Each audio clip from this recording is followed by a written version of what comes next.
Israeli warplanes and tanks pound southern Gaza overnight and on Tuesday as the UN says aid distribution to Gazans facing growing hunger had largely stopped because of the intensity of fighting in the 2-month-old war between Israel and Hamas.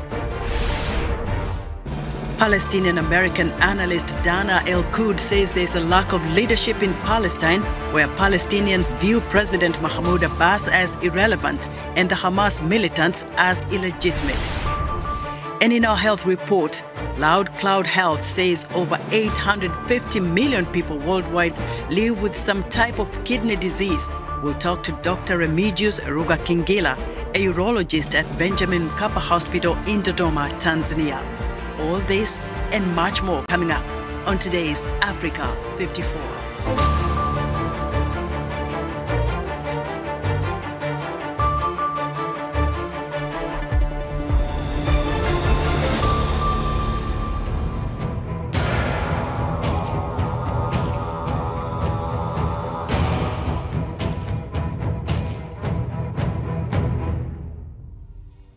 Israeli warplanes and tanks pounded southern Gaza overnight and on Tuesday as the United Nations said aid distribution to Gazans facing growing hunger had largely stopped because of the intensity of fighting between Israel and Hamas. In the southern Gazan city of Rafah, which borders Egypt, health officials said 22 people, including children, were killed in an Israeli airstrike on houses overnight. Civil emergency workers were searching for more victims under the rubble. Residents say the shelling of Rafah, where the Israeli army this month ordered people to head for their safety, was some of the heaviest in days. In Khan Yunis, southern Gaza's main city, residents said tank shelling focused on the city center. One said tanks were operating on Tuesday morning in the street where the house of Yahya al-Sinwar, Hamas leader in Gaza, is located. Hundreds more civilians have been killed in Israel's assault on the Palestinian enclave since the U.S. on Friday vetoed a UN Security Council resolution calling for a ceasefire.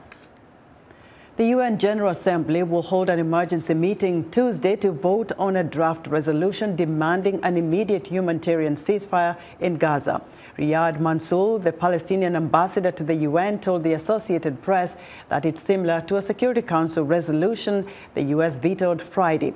The session comes a day after Israeli Defense Minister Yoav Gallant said Israel had no intention of staying permanently in the Gaza Strip as Israeli forces and Hamas fighters engaged in heavy fighting in both the north and south of the Palestinian enclave.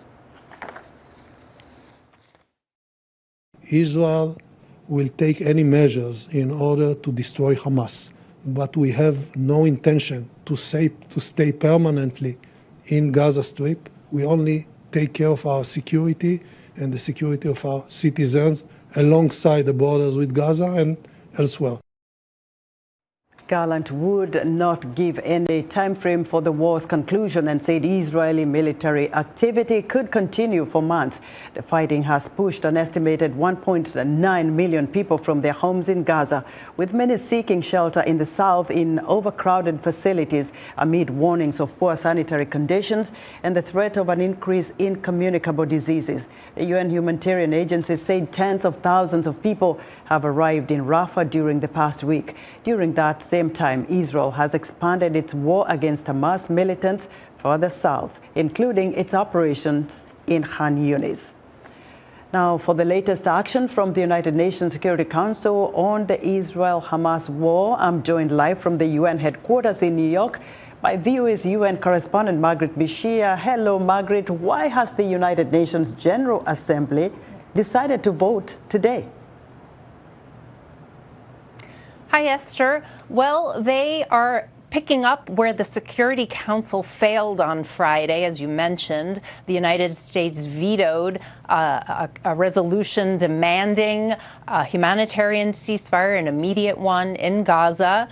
The UN General Assembly will now pick up where they left off. They last met, the General Assembly, in an emergency special session on the 27th of October, and they overwhelmingly adopted a resolution then calling for a humanitarian truce and access for humanitarians to deliver aid. 121 of the 193 member states voted for that. So I think it will be interesting today. At that time, 7,000 Palestinians had died already in the war. Now the number is over 18,000. So I think it will be interesting to see if more nations support this resolution today.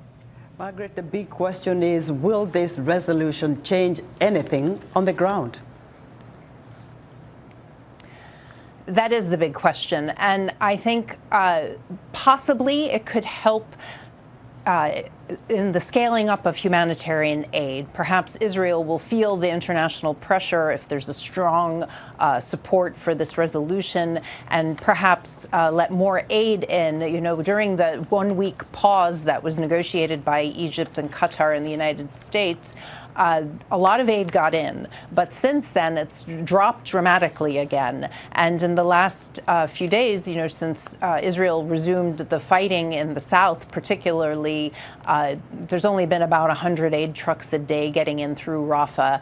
Not nearly enough fuel. Hospitals are on their knees. The situation is really dire. So perhaps it can help on the humanitarian. And Israel is opening Kerem Shalom crossing for inspections, but the UN would like to see that be a transit point into Gaza to speed up aid deliveries. Margaret, you are our eyes and ears at the UN headquarters. Let us know what happens in a couple of hours. Margaret, thank you for your reporting. UN correspondent Margaret Bishia live for us from the United Nations headquarters in New York. As the fighting continues between Israel and Hamas, leadership in the Palestinian lands has also come under criticism. I spoke to a Palestinian-American analyst, Dana El-Kud, who is also a senior non-resident fellow at the Arab Center in Washington, and asked her how Palestinians view the leadership of President Mahmoud Abbas and the Hamas militants. Abbas has long been a proponent of negotiations, has long stepped away from the idea of armed resistance. So he really is an actor that sets himself against Hamas and its methods and its objectives. The reason we haven't heard much from him, or at least it hasn't been picked up in the media and things like this, is because he really is kind of an irrelevant figure to Palestinian politics. I mean, if Palestinians kind of find him irrelevant, how do they view the Hamas terrorist group? Hamas doesn't fare much better in terms of how Palestinians view their legitimacy or view them in terms of how deserving they are to lead the Palestinian people. The fact of the matter is that Palestinians are fed up with their political leadership, that we see that repeatedly in polling, and the fact that Palestinians cannot seem to get away from this leadership has a lot to do with their active disempowerment by the international community. So there's a void in leadership in Palestine then. Also, what options do civilians in Palestine have? Before October 7th, they had no options except to accept this. Every time they attempted to hold their leadership accountable, the international community either stepped in or did not support election. So after October 7th, I think we really need to have a serious discussion about whenever this might end, whenever this elusive day after comes to us. We need to learn from the lessons of the past and understand that the Palestinian people cannot be cut out of the political process, that whatever leadership will move forward to represent the Palestinians needs to be accountable to the Palestinian people, and that we cannot move forward without elections, without actually involving the Palestinian society in this process. But that's such a medium to long-term objective and seems almost ridiculous, frankly, for me to discuss, given the scope of the devastation that we're seeing in Gaza. We may not have a Gaza Strip left in the aftermath of this. So what happens then to the region if this war continues for months? It's a very scary thought. Not only are we going to see the huge devastation and the human cost on the Palestinians in Gaza, but also this has, as you mentioned earlier, regional elements. Militias around the region and authoritarian actors around the region are going to capitalize on this issue. Arab publics are incredibly angry about this issue. There has already been a great deal of protest, and very angry at the United States as well for their support of Israel in this conflict. So it really is a tinderbox, and what we're doing is we're, adding to that fire, and possibly really, without changing course, we're going to continue to see mass violence. Let me take you back on the question of leadership in Palestine. You say most civilians are not in favor of the Hamas terrorists, and they are not a fan of President Mahmoud Abbas. He's been seen to not really bring much to the table for the Palestinian people. So what options do they have? The Palestinians have no shortage of potential leadership, of talent.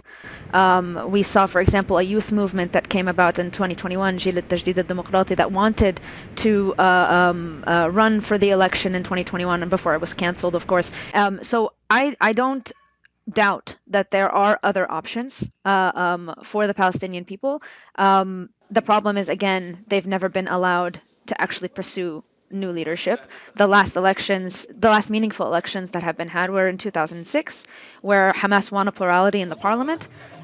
They were not allowed to enter into any coalition government. They were not allowed to possibly fail. And instead, the entire process was overturned.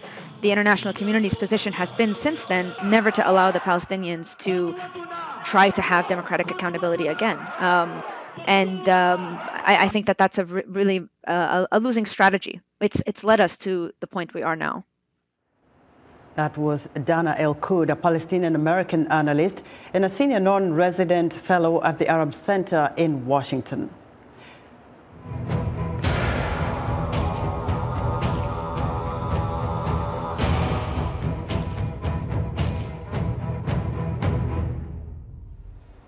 AfriNext, a conference hosted by the Atlantic Council and DAI, aims to reframe the narrative around African successes and innovation. It highlights the business case for investing in African markets and emphasizes the importance of partnerships rooted in local contexts. The conference also explores the future of Africa, including the power of its youth, the impact of digitalization, and the threat of climate change. Joining us live from Washington, D.C., at the AfriNext conference is VOA's Paul Ndiho. Hello, Paul. Let us know what this conference is all about. Thank you, Esther. It's all about timing. In real estate, they say location, but here it's all about timing. The timing could not be perfect for people here in Washington, D.C. to be talking about what's happening on the continent. A lot of people say that Africa is the next frontier. A lot of tech companies are investing heavily in Africa. You have a lot of young people in Africa engaged in the development of their countries. So what's taking place here is a conversation between policymakers, tech people, young people across the continent, trying to figure out solutions and how to build their continent.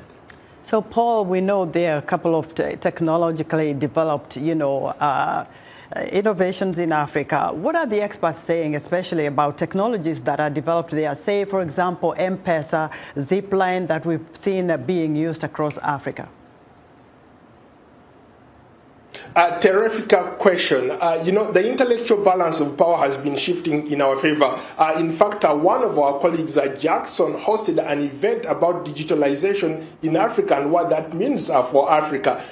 It's all about some of these technologies that started in Africa. Take, for example, M-Pesa was developed in Kenya, but it has cut across, it has transcended borders. You look at Ziplines. Ziplines was developed in San Francisco, but it started out in Rwanda. It went to Ghana, it went to Nigeria. Now, most recently here in the United States, in North Carolina, they were using Ziplines to actually distribute vaccines. So that's the kind of digitalization that we are talking about, especially in the context of Africa. How can African innovators or contribute to the world and vice versa? How can the United States tech companies tap into the talent across Africa?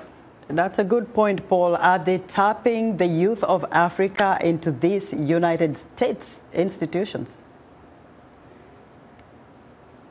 Oh, yeah, certainly. For example, the U.S. government has programs where they've been engaging youth directly, African youth directly. Take, for example, the YALI, the Mandela Washington Fellowship. That's an incredible opportunity for young people across the continent who come from Africa to interact with policymakers, government, learning institutions. So they spend some time here in order to transfer the skills that they get from here back to Africa. You also have a lot of people here in the diaspora that are doing incredibly well. They have had tremendous success in their areas of expertise. So that cross-cultural combination, I think it's a great thing for the US here and the people on the continent to be tapping in and learning how to engage these people directly. It's going to take, obviously, partnerships from tech companies, partnerships from the US government and governments across Africa to make this happen.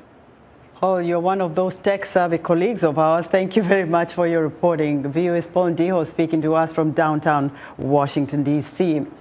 Justin Perez, a renowned deaf performer, will feature on an American Sign Language ASL Storytime event this week. It is being organized and hosted by Sorenson, a leading global language service provider for deaf and hearing impaired people around the world. Officials say the Storytime event, which is free for people of all ages, is aimed at helping share holiday cheer. For more, VOA's Peter Clotty spoke with Lance Pickett, the Chief Relationship Officer at Sorenson. The voice you hear is from his interpreter, Caroline Burrow. Yeah, so we have an event coming up. It's an online event. Anyone can join through Zoom.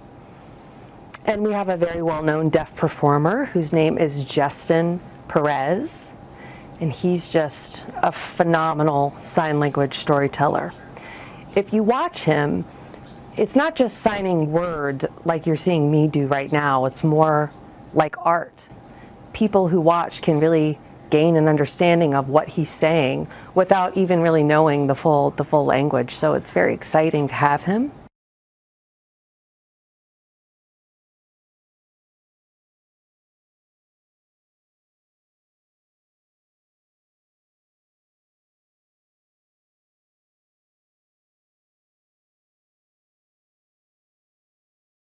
It's going to be on December 12th. From 1 to 2 p.m. and again December 14th from 8 to 9 p.m. What is the significance of this ASL event? You know, it's a great question. I think the best way that I can explain it is, you know, a lot of people have access to their own cultures, their own languages, TV shows, stories, and all of that. You know, here in America, it happens mostly in English. And for us, as deaf people, we don't really have anything that we can just watch on TV or movies without, you know, I mean, we use captions. Captions are nice, and that does give us accessibility, but it doesn't feel like home. You know, when I watch something in my own language, that's something I feel really connected to, I feel very drawn to. And I think deaf children all over the world don't have access to that sort of content. So I'm very excited to provide a place for them to see stories in their own language. That was Lance Pickett, Relationship Officer at Sorenson, speaking with VOA's Peter Clotty. We'd like to hear what you think about Africa 54 and all our VOA Africa programs on our website at voaafrica.com. Still to come in our health report, over 850 million people worldwide live with some type of kidney disease. We'll hear more from a doctor in Tanzania. Stay with us.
In other news, tributes were paid Tuesday to award-winning South African singer Zahara, whose debut album made her an overnight top sensation after her death at the age of 36. South Africa's Arts Minister and Zahara's record company announced her death late Monday in a Johannesburg hospital where she was first admitted last month.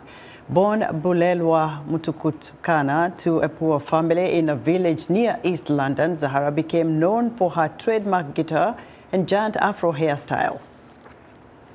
Nigeria on Tuesday celebrated the CAF Awards won by Napoli striker Victor Osimhen and Asisat Oshoala from the Barcelona women's team. On Monday night in Marrakesh, Morocco, Osimhen was voted Africa's best player for 2023, and Oshoala bagged the women's prize for a record-extending six-time. France-based Chiamaka Nadozie was named the top women's goalkeeper on the continent. Lawmakers and parents are blaming social media platforms for contributing to mental health problems in young people. A group of U.S. states is suing the owner of Instagram and Facebook for promoting their platforms to children despite knowing some of the psychological harms and safety risks they pose. From New York, VOA's Tina Trin reports that a cause and effect relationship between social media and mental health may not be so clear. 33 U.S. states are suing Meta, the owner of Facebook and Instagram, for the social media platform's alleged harm to children's mental and physical health. In seeking to bolster profits, Meta has repeatedly misled the public about the substantial dangers of its products. It has concealed the ways in which Instagram and Facebook exploit and manipulate its most vulnerable consumers, teenagers and children. Attorney Matthew Bergman filed earlier social media cyberbullying cases that are now part of the multi-state lawsuit. He says social media platforms are dangerous for young people, less because of their content and more for the way they're designed to promote addiction. The algorithms are explicitly designed to maximize user engagement, not give kids what they want to see, but give them what they can't look away from. It subjects them to material that they're not looking for, that makes them hate the way they look, hate their bodies, that encourages them to take risky behavior. For its part, Meta says it offers some 30 tools and resources to help teens safeguard their privacy and well-being, including protections against unwanted contact. So when an adult tries to message a teen who doesn't follow them, they'll see a notification letting them know that messaging the teen isn't an option. Critics say the social media giant could be doing more, but chooses not to. And the consequences eventually catch up with everyone, even those who worked at Meta. My 14-year-old daughter joined Instagram. She and her friends began having awful experiences, including repeated unwanted sexual advances, harassment. She reported these incidents to the company, and it did nothing. Not all research supports the alleged correlation between social media platforms and damage to young people's mental health, says Wellesley College's Linda Chimarman. There's studies that show that there's benefits to social media use, and there's also studies that show there's no association whatsoever between your well-being and your social media use. Chimarman says her research with young people shows they want more choice when it comes to online experiences. They knew that there were these algorithms that were trying to get their attention at no matter what, and they wanted to train the algorithm. They didn't want to say get rid of the algorithm. They wanted to say, you know what? I want you to make sure that you do show me the things that I want to see. In a separate legal action, Meta is suing the Federal Trade Commission to stop it from reopening a 2020 privacy settlement that included Meta paying $5 billion in fines for privacy violations. The federal agency says Meta has failed to fully comply with that settlement and is seeking changes to an agreement that prohibits it from profiting on data collected from users under the age of 18. Tina Trin, VOA News, New York. According to a report by Loud Cloud Health, over 850 million people worldwide live with some type of kidney disease. Mkamiti Kibayasi has details. Hello, Mkamiti. Hello, Esther. Kidney disease is termed for any abnormality of the kidneys, which are vital organs, filter waste and excess fluid from blood, according to National Institutes of Health. An estimated 1 million people worldwide die from untreated kidney failure each year. It can affect anyone. To learn more about what causes kidney failure, which may lead to the need for dialysis or a kidney transplant, I have Dr. Remigius Rugakingila, a urologist at Benjamin Mkapa Hospital in Dodoma, Tanzania. Dr. Remigius, welcome to Africa 54. Thank you. Let's go straight to the point. What are the main causes of kidney failure? So we term the main causes of kidney failure as the communicable diseases and non-communicable diseases, whereby we term them as the pre-renal, renal, or post-renal. And in pre-renal, all diseases like diabetes, hypertension, alcohol use, and so forth, toxin can cause kidney failure. And the post-renal, anything which is obstructing flow of urine can lead to renal failure. And how is kidney failure diagnosed?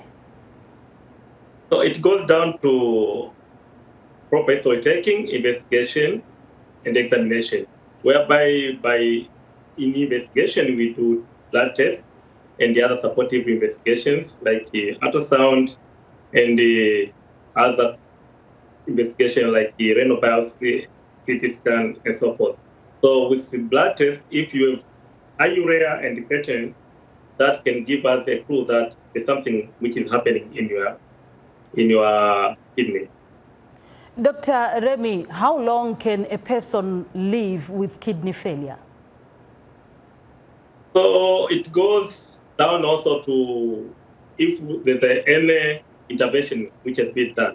If there's no intervention which has been done, a person can live with a kidney failure 2 days to 2 weeks. So with intervention whereby we have dialysis, and which is temporary intervention, you can go up to 10 to 12 years.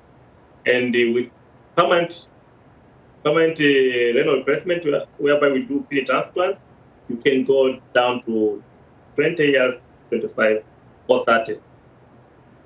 Thank you, Dr. Remigius Rugakingila from Benjamin Mkapa Hospital in Dodoma, Tanzania.